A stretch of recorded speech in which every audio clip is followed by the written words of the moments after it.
Buenas.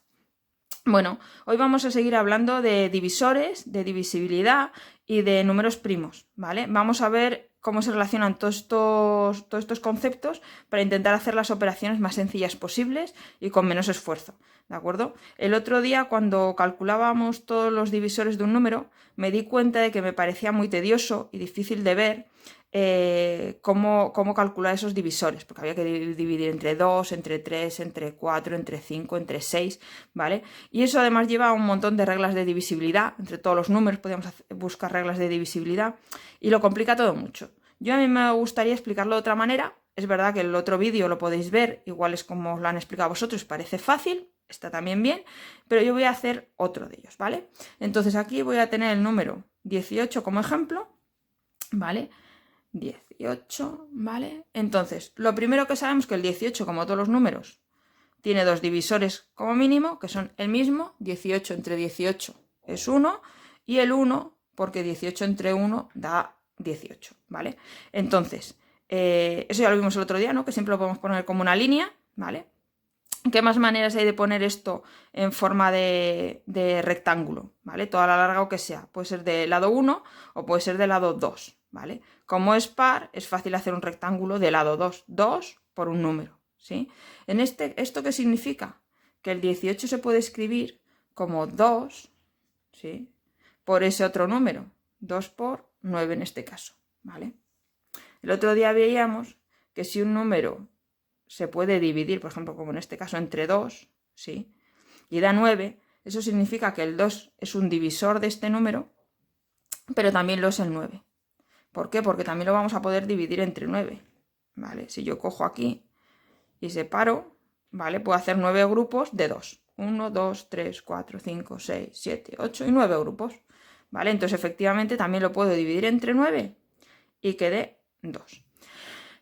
Vale, y aquí empezaría alguien, bueno, pues ahora dividimos entre 3, y luego entre 4, y luego entre 5, y luego entre 6. Y yo propongo no hacer eso. En vez de eso, ¿vale? Nosotros aquí hemos obtenido el 18 como una multiplicación de dos números. Uno que es primo, el 2 no se puede construir con dos factores, y una multiplicación, no se puede hacer una multiplicación que dé 2, pero el 9 sí se puede hacer una multiplicación que dé 9, ¿vale? Con números primos. Por ejemplo, en este caso, ¿vale? Seguiríamos teniendo que multiplicar por 2 y el 9 sería 3 por 3, que son 9, ¿no? ¿Cierto?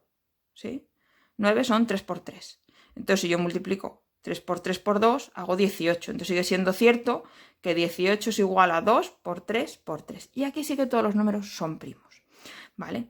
¿Esto qué significa? Que si yo divido el 18 entre 3, si yo quiero escribir el 18 como 3 por un número, escribiría el 18 como 3 por 6.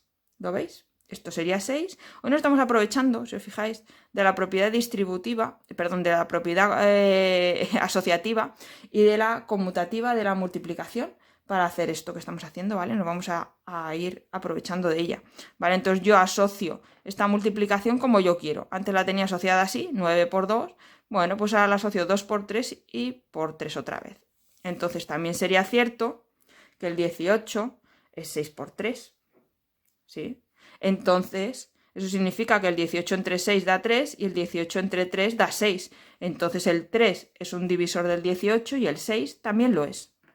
Y si os fijáis, al poner esto, yo no he hecho ninguna división. De hecho, para hacer esto lo que he hecho es una multiplicación de 2 por 3. He seguido sin hacer ninguna división. En ningún momento he dividido de verdad el 18 entre 6, sino que he deducido cuánto da. 18 entre 6 es 3, porque 18 se puede escribir como 6 por 3. Y no he hecho ninguna división en realidad. ¿Vale? ¿Esto qué hace? Pues simplificarlo mucho. Y esto es cierto. Esto es cierto. Yo puedo coger y dividir el 18 en 6. Sí. Y me da 3, como podéis ver. 1, 2, 3, 4, 5 y 6. Y en cada uno hay 3. Sí. Y puedo dividir el 18 entre 6. Perdón, entre 3. Sí. Y me da 6. ¿Mm? Y si os fijáis cómo paso de uno a otro, cómo estoy haciendo para pasar, pues si os dais cuenta, yo lo único que hago es dividir entre 2 el resultado. Sí. ¿Vale? Yo lo que hago es dividir ese 6 lo divido entre 2. ¿Sí? Cada uno de sus resultados. ¿Sí? Esas 6 piezas que tengo las divido entre 2. Perdón, esas 3 piezas que tengo las divido entre 2. ¿Por qué? Porque 3 por 2 son 6. ¿Vale? Entonces, yo en el momento en que divido entre 3, ¿sí? En el momento en que divido entre 3, tengo 3 grupos. Pero si además puedo dividir cada uno de esos grupos en 2, ¿sí? Hago el 6. Si un número es divisible entre 2 y entre 3, va a serlo entre 6. ¿Sí? Si yo lo divido entre 2, dará 9. Si yo lo divido entre 3, ¿sí? Bueno, esto podía cambiar el orden si queréis. ¿Vale? Si yo lo divido entre 3, dará 6, ¿sí? Pero si yo lo divido entre 2 por 3, dará 3, ¿de acuerdo? Y eso es lo que nos pasa, ¿vale? Que da 3, porque lo he dividido entre 3 y luego lo he dividido entre 2 y me ha dado el 3 de aquí, ¿de acuerdo? Entonces, si os fijáis, si conseguimos poner un número como una multiplicación de números primos, todos sus divisores van a ser multiplicaciones de estos números que hemos obtenido, ¿vale? Van a ser el 2, porque está aquí el 2, el 3 porque está el 3, luego el 2 por 3, ¿vale? Que es el 6, y luego en este caso el 3 por 3, que es el 9, ¿vale? Me estoy aprovechando de la conmutativa, propiedad conmutativa. Me da igual el orden, ¿vale? Y así calculamos todos los divisores de este número. Voy a grabar otro vídeo con otro ejemplo, ¿vale? Y hablamos más de números primos y todo este tema. Venga, hasta luego.